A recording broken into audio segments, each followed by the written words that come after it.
चलिए, तो आज हम लोग प्रथम कोटि की जो अभिक्रिया होती है उस प्रथम कोटि की अभिक्रिया के लिए जो दर निकालने की जो विधि होती है, समाकलित दर विधि, उसकी हम लोग आज चर्चा करेंगे। जैसे कि आप लोगों को पहले बताया जा चुका है कि प्रथम कोटि की जो अभिक्रिया होती है एक ऐसी रासायनिक अभिक्रिया होती है जिसके दर जो है वो अभिकारक जो होता है उसके प्रथम घात का समानुपाती होता है।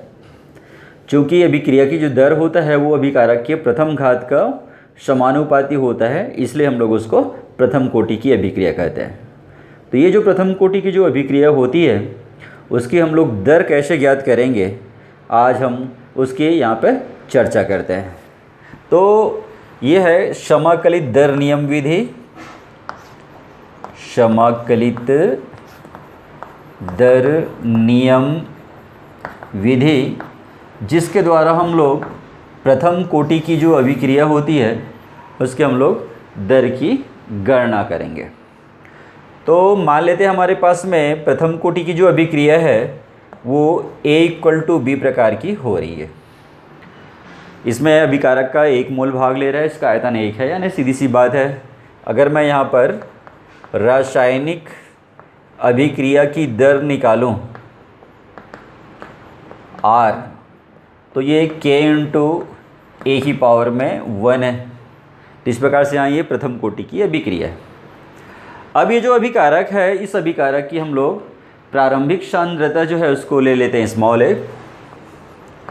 इसकी प्रारंभिक सांद्रता हम लोग ले लेते हैं a, और t समय पश्चात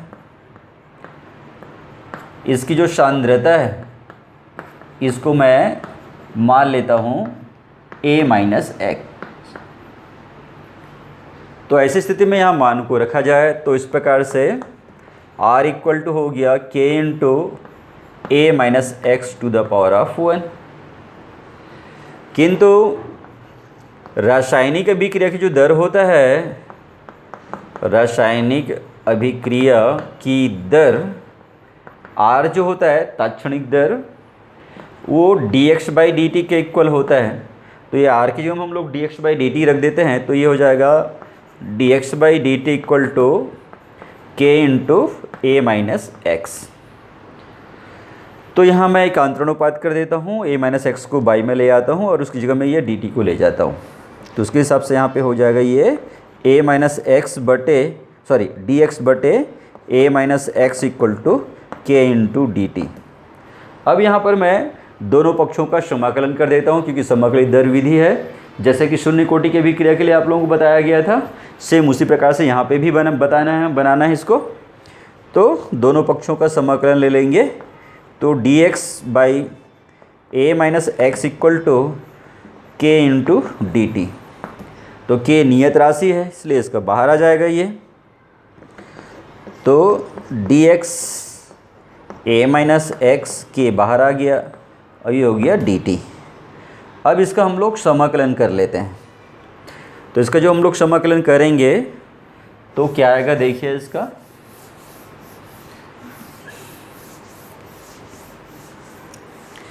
चलिए देखिए, तो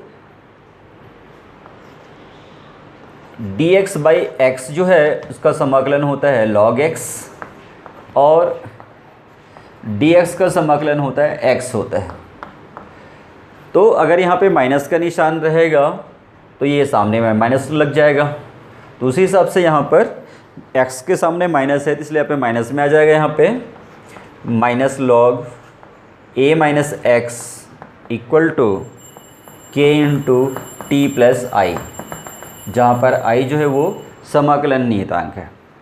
i जो आप लोगों को दिख रहा है वो समाकलन नियतांक है।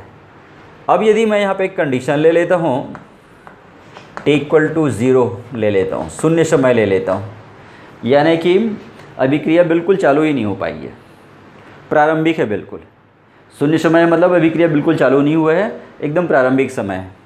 तो ऐसी स्थिति में सांद्रता जो हुआ है उसमें कमी जो होगा वो 0 के बराबर हो जाएगा, क्योंकि जब अभिक्रिया चालू ही नहीं हुआ है तो उसकी सांद्रता जो होगा उस सांद्रता में है ना परिवर्तन ही नहीं आ पाएगा। वो सांद्रता में जो परिवर्तन होगा वो कितना हो जाएगा, वो 0 हो जाएगा।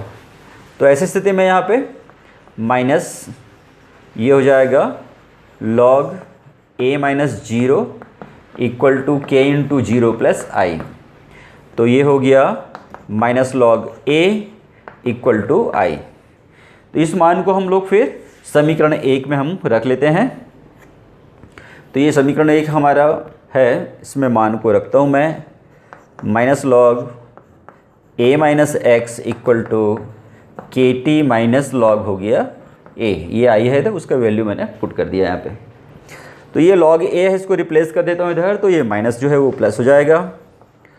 तो log a minus log a minus X equal to हो गया के टी। तो भाई ये माइनस में है तो ये बाई में चला जाएगा लॉग मेथड से।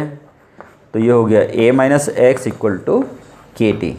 तो यहाँ से अगर मैं दर नियतांक की गणना करूँ, के की गणना करूँ, तो d को यहाँ से भगा दूंगा तो ये बाई के रूप में चले आएगा ये। तो इस हिसाब से k इक्वल टू हो गया ये 1/t log a by a minus x. अब यहाँ पर मैं जो ई बेस है उसको 10 बेस में कन्वर्ट कर लेता हूँ।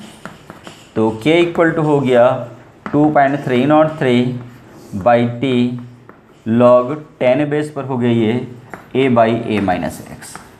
तो ये जो सूत्र होता है, इस सूत्र की सहायता से हम लोग प्रथम कोटि की जो अभिक्रिया होता है उस प्रथम कोटि की अभिक्रिया के लिए दर या दर नियतांक की हम लोग गणना कर लेते हैं।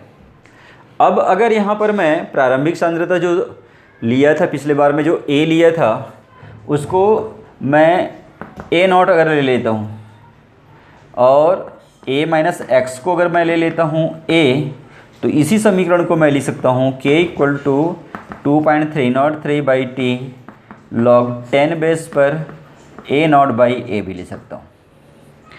अब हम लोग यहाँ पे जैसे कि शून्य कोटि की अभिक्रिया के हमने किया था, उसी प्रकार से यहाँ पे प्रथम कोटि की अभिक्रिया जो है उसका मैं अर्धायु काल निकालूं। तो आप लोगों को पता है कि अर्धायु काल के बारे में बताया गया था कि अर्धायु काल वह समय होता है जिसमें किसी रासायनिक अभिक्रिया जो है वो आधी मात्रा में संपन्न हो जाती है। और जब आधी मात्रा में संपन्न होगा तो हम जानते हैं क्योंकि जैसे जैसे अभिक्रिया होती है, संपन्न होती है, तो अभिकारक की सांद्रता घटते जाती है। तो अर्धायु काल जब होगा यानी आधी अभिक्रिया जब संपन्न हो जाएगी तो उसमें जो अभिकारक होगा, भाग लेने वाला जो अभिकारक होगा, उसकी सांद्रता भी आधी क्या हो जाएगी, कम हो जाएगी। तो किसी रासायनिक अभिक्रिया में भाग लेने वाले जो अभिकारक होता है उसकी सांद्रता जो है घट करके जिस समय में आधी रह जाती है वही समय उसका अर्धायु काल कहलाता है।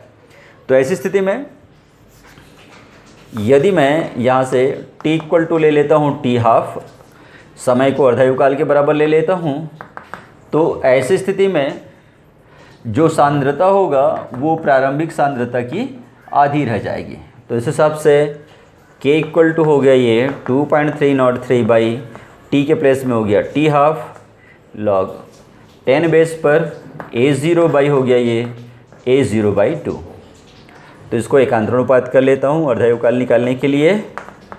तो 2.303/k log 10 बेस पर a नॉट कट गया, 2 चला गया ऊपर।